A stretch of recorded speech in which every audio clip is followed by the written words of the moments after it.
El presidente de la República, Luis Lacalle Pou, recibió anoche a una delegación de integrantes del Partido Colorado, 2 por Ciudadanos, 2 por Ballistas, para conversar acerca de los cambios que este partido pretendía incluir dentro de la reforma de la seguridad social. Se habló en la semana de que eran 10, 5, 6 propuestas. Finalmente hay 3 arriba de la mesa. Sobre eso el presidente de la República las habría avalado. Resta todavía definir aspectos vinculados a los detalles. Pero también hay un análisis por hacer de cómo se llegó a este punto, de cómo fue la negociación con Cabildo Abierto primero y también con el Partido Colorado para resolver la reforma de la seguridad social. De eso conversamos esta mañana con el diputado Conrado Rodríguez, integrante de la comisión especial que estudia la reforma de la seguridad social. Diputado Rodríguez, ¿cómo le va? Buen día, gracias por acompañarnos. Buen día, Francisco, muchas gracias por la invitación. Por favor, es un gusto. En primer lugar, y antes de pasar a lo que fue la reunión de ayer y a los aspectos que estaban sobre la mesa a partir de ese encuentro, es bueno recapitular en cómo se llegó a este punto. La reforma de la seguridad social es un aspecto que nació a partir de una serie de artículos de la Ley de Urgente Consideración que creó una comisión de expertos. De allí salieron 2 informes, uno de análisis y otro con una serie de recomendaciones, que ese de recomendaciones sirvió como esqueleto, digamos, o como punto de partida para el trabajo de la reforma en sí, el articulado de debate entre los partidos políticos. Hubo un acuerdo entre los líderes de los partidos en torre ejecutiva que permitió dar la luz verde para la negociación y la votación dentro del Senado primero, y se estimaba también en diputados. ¿Dónde advierte usted que comenzaron los ruidos dentro de la coalición para que la cosa se trancara en diputados? Y se lo pregunto porque si bien Cabildo Abierto no había dado sus votos o no iba a dar sus votos a la votación en diputados, estos mismos artículos fueron votados en el Senado por Cabildo Abierto. ¿Dónde nacieron los ruidos? Bueno, hiciste un análisis, la verdad, bastante ajustado, porque la situación es que durante el trabajo de la comisión de expertos, que lo integraron 15 miembros, entre ellos representantes de cada uno de los partidos de la coalición, pero también del Frente Amplio y del PIT-CNT, allí en las discusiones, si bien se tenían puntos de vista distintos sobre algunos aspectos de una eventual reforma de la seguridad social, no habían grandes diferencias. De hecho, tanto el diagnóstico como las recomendaciones fueron votadas por todos los integrantes de la coalición. En el caso nuestro, representados por el doctor Renan Rodríguez y la economista Ana Inés Servino, pero no hubo grandes diferencias, porque de hecho se votaron justamente el diagnóstico y las recomendaciones. La situación luego fue que se creó una comisión redactora en la órbita de Presidencia de la República. Allí sí, sin la participación de los partidos, se hizo con algunos técnicos en la materia de seguridad social y técnicos a nivel jurídico, digamos. Cuando se termina el proyecto o el anteproyecto, se le da la oportunidad a los partidos nuevamente para hacer sus devoluciones. El Partido Colorado hizo devoluciones importantes, por ejemplo, la que tiene que ver cómo se distribuye el aporte personal o el aporte obrero dentro de lo que es el sistema mixto. ¿Cuánto porcentaje va al sistema, al pilar de BPS, el pilar de reparto, y cuánto va a la FAP? El Partido Colorado entendía de que debía ir un mayor porcentaje al BPS en la medida de que eso mejoraba ostensiblemente las jubilaciones, sobre todo de la clase media, lo que vendría a ser la clase media. Aquellos que tenían menores ingresos estaban asegurados por la reforma, porque la reforma establecía un suplemento solidario que le permitía tener una mejor jubilación, incluso que lo que es la jubilación mínima actual. Entonces, allí se partió, digamos, de la devolución de cada uno de los partidos. Cabildo Abierto también hizo sus devoluciones y el Poder Ejecutivo terminó laudando. De las devoluciones de cada uno de los partidos, tomó algunas ideas, las puso luego en el proyecto, y cuando terminó de ponerlas en el proyecto, se reunieron el presidente de la República con los líderes de la coalición. Y allí se cerró el acuerdo. Se cerró el acuerdo sobre ese proyecto, o anteproyecto o proyecto, porque en definitiva fue ese el que se mandó al Senado. Luego en el Senado no hubo discusión sobre los pilares de la reforma, y sobre las cuestiones más sustanciales de la reforma, que en los hechos está demostrado que todos los partidos de la coalición votaron, sin mucho cuestionamiento sobre los aspectos que venían ya de esa comisión redactora del Poder Ejecutivo. El lío aparece en diputados, pero aparece desde antes de empezar la discusión en diputados, porque nosotros habíamos convocado una reunión informal allá sobre enero, si mal no recuerdo fue el 17 o el 18 de enero, que tuvimos una primera reunión en la cual Cabildo Abierto no fue, o sea, fue convocado y no asistió a esa reunión informal entre legisladores que íbamos a estar en esa comisión. Luego convocamos a otra reunión más formal, en la cual se estuvo, pero de a ratos, y otra más que después tuvimos con una instancia con el Poder Ejecutivo, donde también parecía que ya habían cuestionamientos que ni siquiera había arrancado a trabajar la comisión.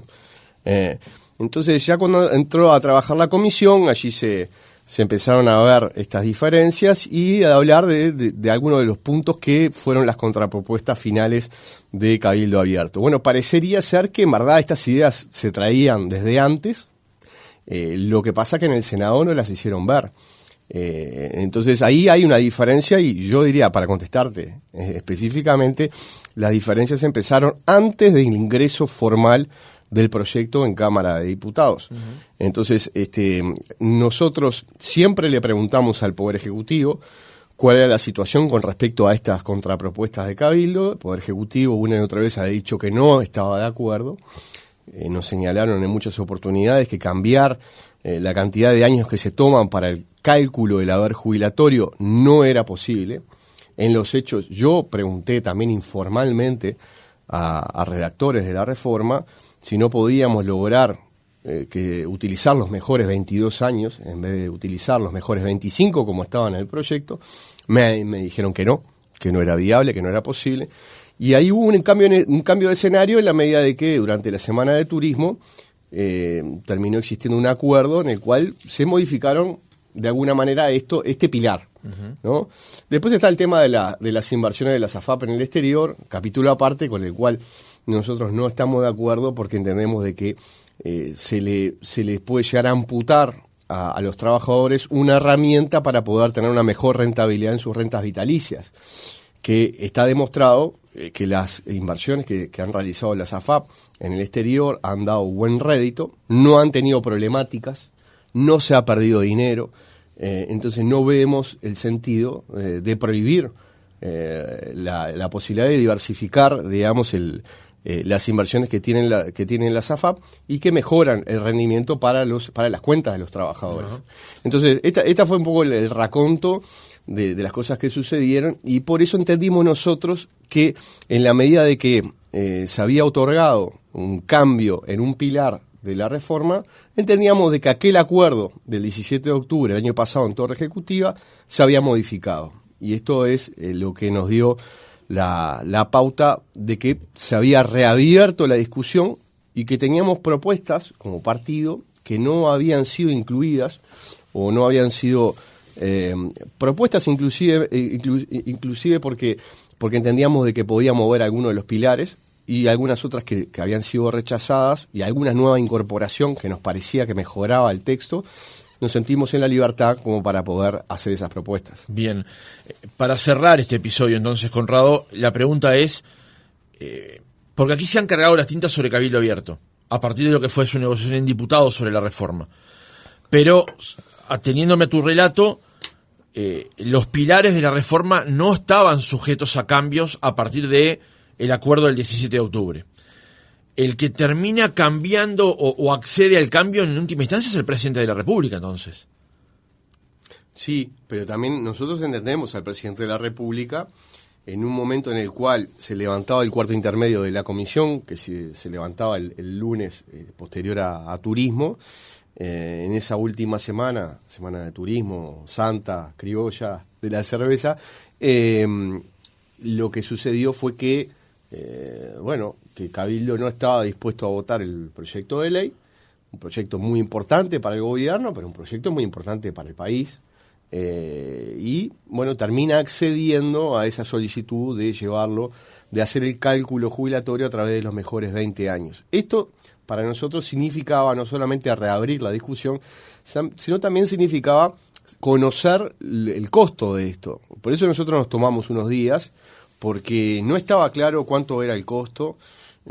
Nosotros hicimos estudios particulares, pero también el gobierno nos señaló que estaba en la órbita de los $300 millones, podían ser 275, podían ser 300, pero no cambia significativamente lo conceptual. Y nosotros teníamos que analizar si ese cambio, esa modificación de casi $300 millones, si de alguna manera no hacía tambalear la reforma. Y eso es lo que abordó el partido en las últimas horas, conjuntamente con propuestas. Así que eso fue un poco la cronología de los sucesos. Y nosotros, cuando nos hemos reunido en esos últimos días, vuelvo a decir, tomamos ideas que ya estaban arriba de la mesa y que no habíamos planteado oficialmente por esta situación, y algunas otras incorporaciones que nos parecían buenas. Pongo algunos ejemplos. En lo que tiene que ver con el diseño de la reforma. El diseño de la reforma tenía algunas problemáticas. Nosotros creo humildemente que hicimos aportes para mejorar el diseño en algunas cuestiones, por ejemplo en el tema fondos complementarios que están en la ley, pero también evitar ese salto tan abrupto que estaba en el proyecto de ley entre aquellos que habían nacido en el 72 y los que nacieron después del 73. Y pongo también un ejemplo. Para los nacidos hasta el 31 de diciembre del 72, la causal mínima jubilatoria es 60 años de edad y 30 años de servicio o de trabajo, digamos, para que se entienda, ¿no? El proyecto hablaba de que los nacidos a partir del 73, el 1 de enero del 73, la causal jubilatoria mínima eran 63 años. O sea, se pasaba de 60 años a 63 en un día. Lo que nos parecía realmente fuera de toda lógica, y por eso entendíamos de que teníamos que mejorar ese diseño para que aquellos uruguayos que nacieron en el año 73, 74, 75 no se vieran perjudicados, que el salto no fuera abrupto, sino que fuera una escalera con gradualidad. Y eso fue lo que nosotros le planteamos ayer al presidente de la República, que creemos que es un error de diseño. El presidente de la República vio con buenos ojos este cambio, esta modificación, porque entiende de que es una modificación que tiene su racionalidad, que si bien tiene un costo, el costo está amortiguado en el tiempo, porque tiene un costo por muy pocos años. Después ese costo se agota en la medida de que entramos en lo que vendría a ser la normalidad de las causales comunes, ¿no?, de cara al futuro. Todo converge hacia un mismo punto, digamos, ¿no? Exacto, todo converge hacia un mismo punto, pero nos parecía que el salto era muy abrupto y que eso podía perjudicar a muchos uruguayos que habían nacido en esos años. Y aclaro que yo no nací en esos años por las dudas, pero ya nací en el año 80, así que yo ingreso directamente con los 65 años. Pero el tema central era ese. Corregimos cosas que en nuestro juicio estaban mal. Esto fue visto de manera positiva y nosotros nos quedamos conformes con esa posición del presidente. Y fuimos también con otras dos propuestas. Dame un segundo, Conrado, porque ahora profundizamos sobre estas dos propuestas que nos quedan. Porque ayer trascendió un comentario del ministro de Trabajo, Pablo Mieres, con respecto a cómo habían sido las negociaciones con Cabildo Abierto. Y él dijo que en todo momento habían estado en contacto tanto el presidente de la República con él como con Sanguinetti. Pero tú ayer en Twitter escribiste: parece muy clara la diferencia entre ser informados de una negociación y participar de la misma. ¿Por qué esa salvedad? ¿Por qué es necesario advertir esa salvedad de que, si bien estaban en contacto, no eran parte de la negociación que el presidente de la República llevaba adelante? Porque fue así, nosotros no fuimos parte de la negociación, y por eso hice ese tuit, porque para aclarar la situación. Una cosa es estar informados y otra cosa participar de una mesa de negociación. A nosotros, y es cierto, el presidente de la República siempre nos informó.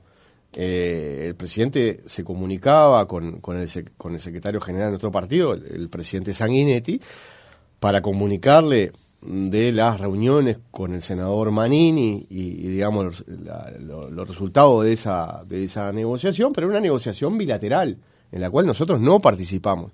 Cuando a mí me llama el expresidente Sanguinetti para comentarme el tema, yo le dije con total honestidad, le dije que a mí me parecía que no era algo deseable, ¿no? Que se modificara un acuerdo que ya estaba establecido desde el año pasado, que no era algo deseable que se modificara la base de cálculo en la medida de que se nos dijo una y otra vez que no era posible porque esto ponía en riesgo la sustentabilidad del sistema y que teníamos enormes dudas de cuánto era el costo de esto. Por eso le transmitimos al presidente Sanguinetti que entendíamos de que no estábamos en condiciones de votar, que necesitábamos un tiempo para poder estudiar esto y eventualmente también tener una reunión de bancada.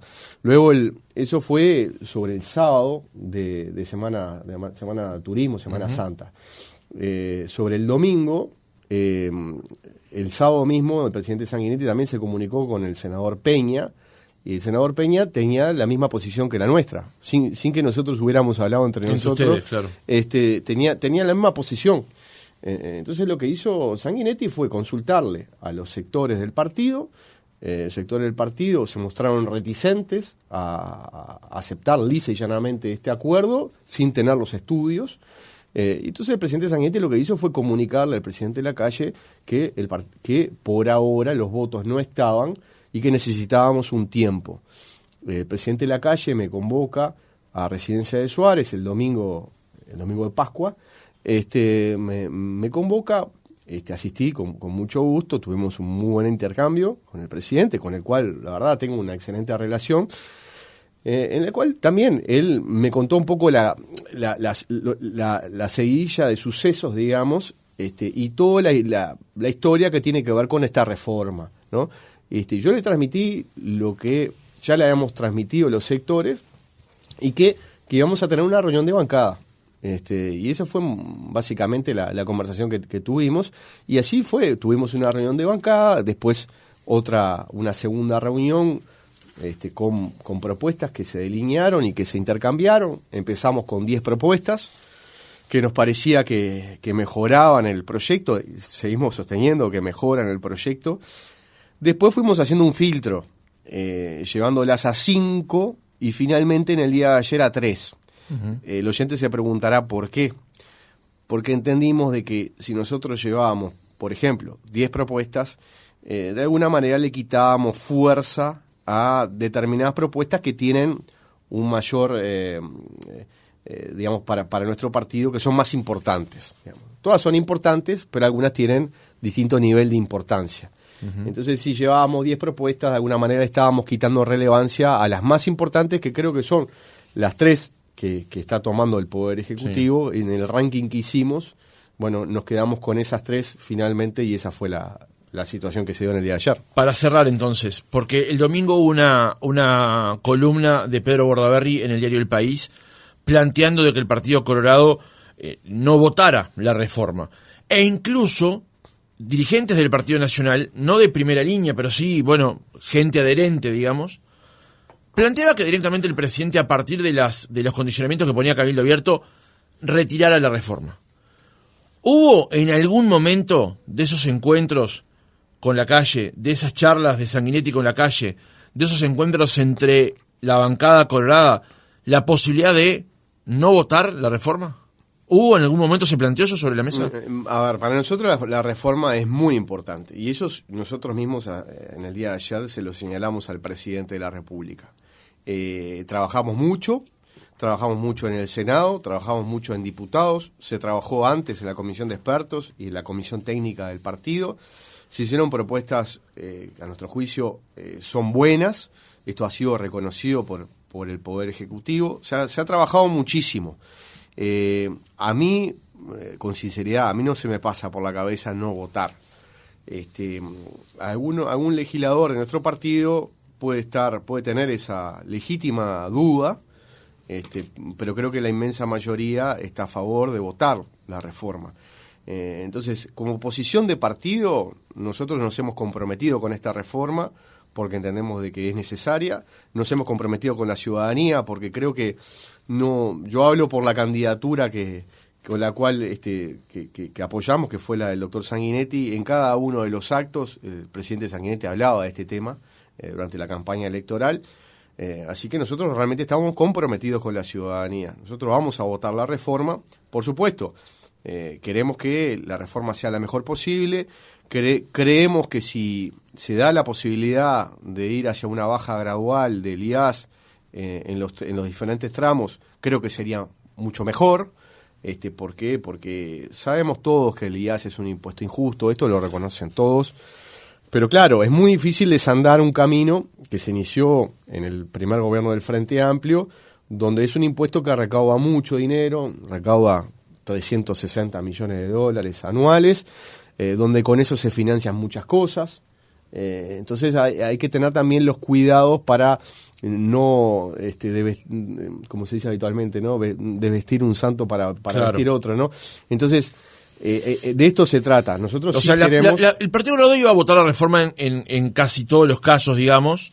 Sí. O mejor dicho, había pocas posibilidades de que no la votara. A ver, yo quiero respetar a mis compañeros. Pueden haber compañeros de bancada que estén un poco más reticentes, pero entiendo yo que la mayoría del partido Bien, está en esta sintonía.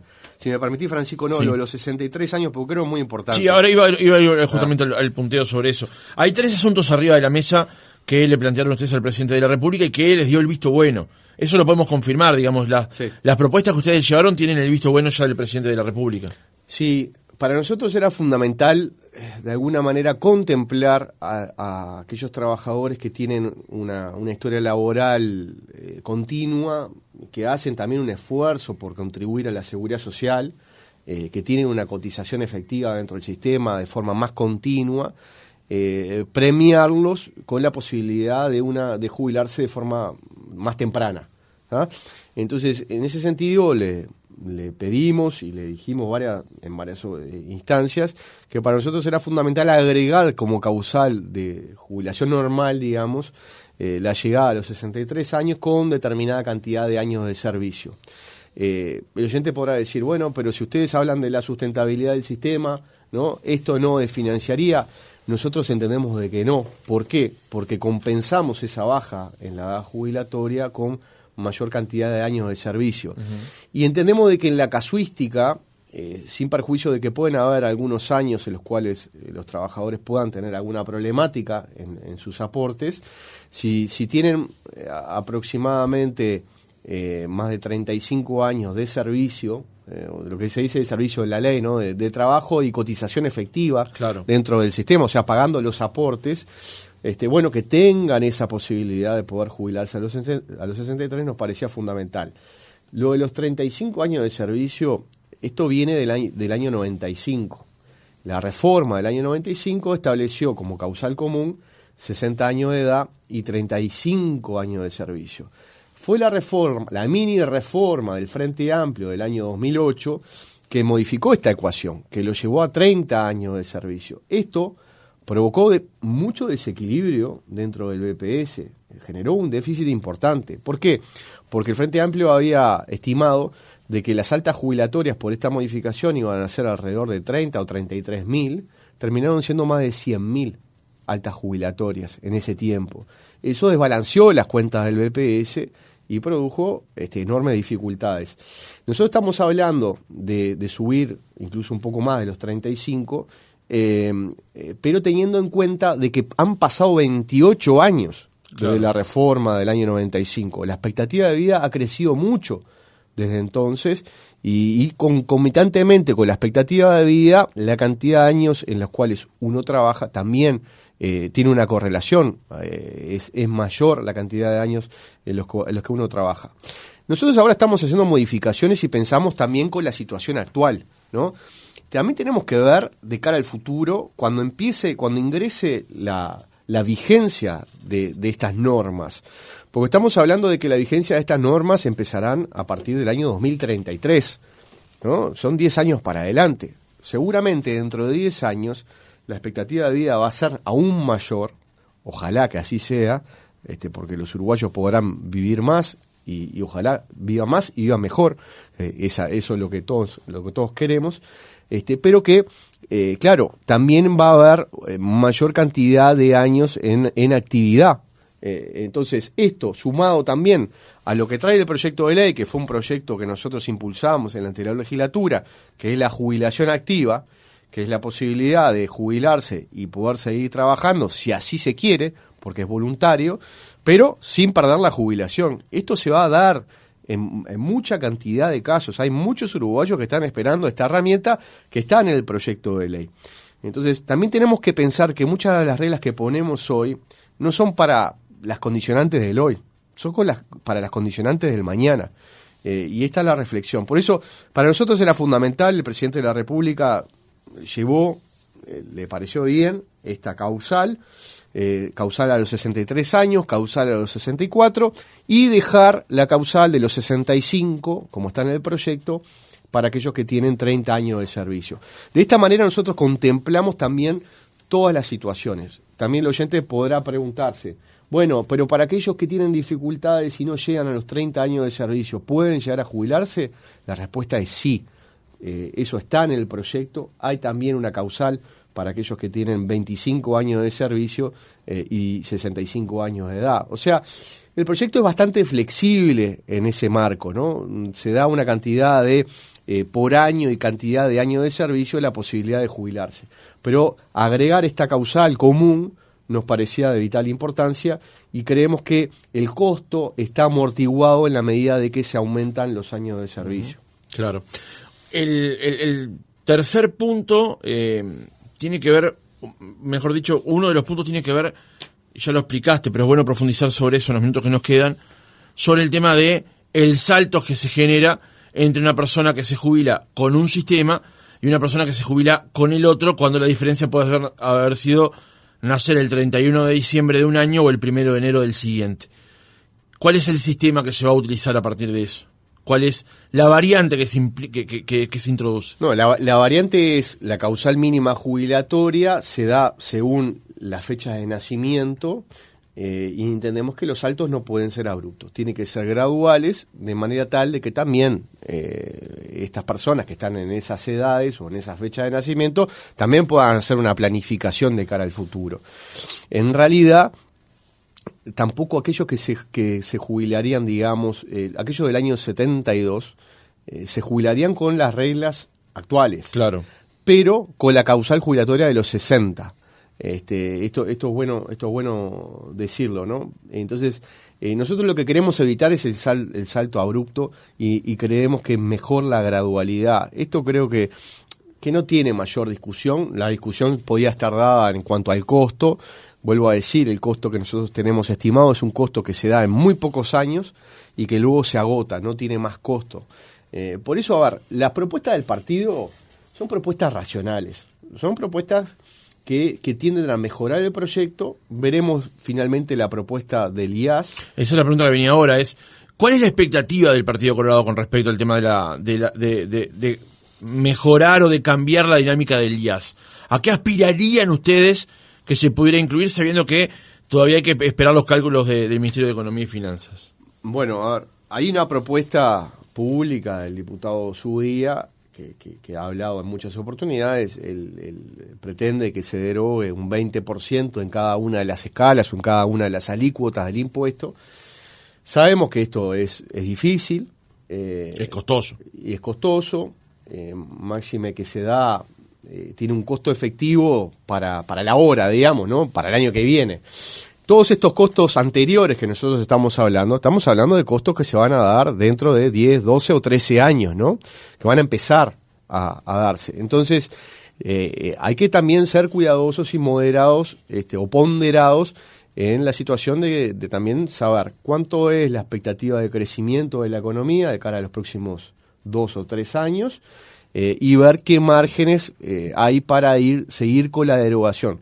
Nosotros lo que queremos es un compromiso de seguir mostrando el camino.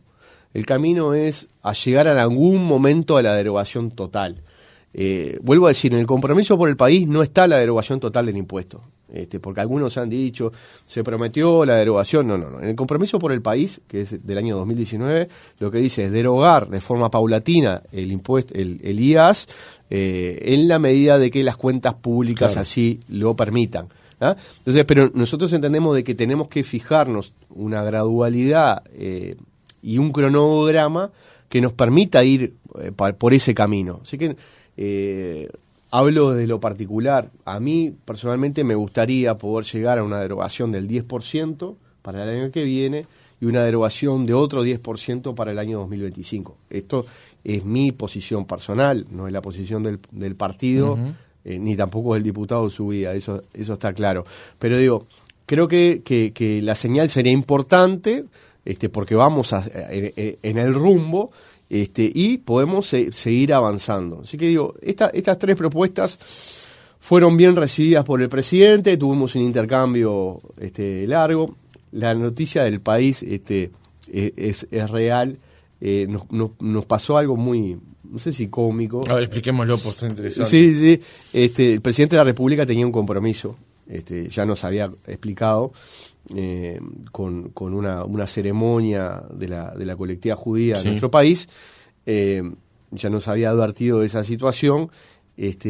Bueno, nosotros estábamos discutiendo y demás. El presidente dijo, bueno, yo los tengo que dejar, me tengo que ir, pero quédense en mi despacho, ¿no? Hagan de cuenta que es de ustedes, ¿no? Cosa que nos pareció, fue jocoso en el momento porque todos nos sacó una sonrisa, pero también me parece que da cuenta de una relación que, si bien tuvo sus momentos tirantes, ¿no? Que más allá de las cuestiones políticas hay una relación que nosotros obviamente mantenemos con el presidente de la República y con ese gesto de dejarnos en su despacho para seguir discutiendo entre nosotros, me parece que también demuestra que nada, la intención nuestra es tratar de lograr poder tener reforma, y eso es lo más importante, y eso es lo que queremos en las próximas horas. Seguramente el jueves podremos comenzar a votar en comisión. Conrado Rodríguez, diputado del Partido Colorado, gracias por haber estado otra mañana con nosotros. Por favor, Francisco, muchas gracias por la invitación. Bueno, el saludo para todos los oyentes.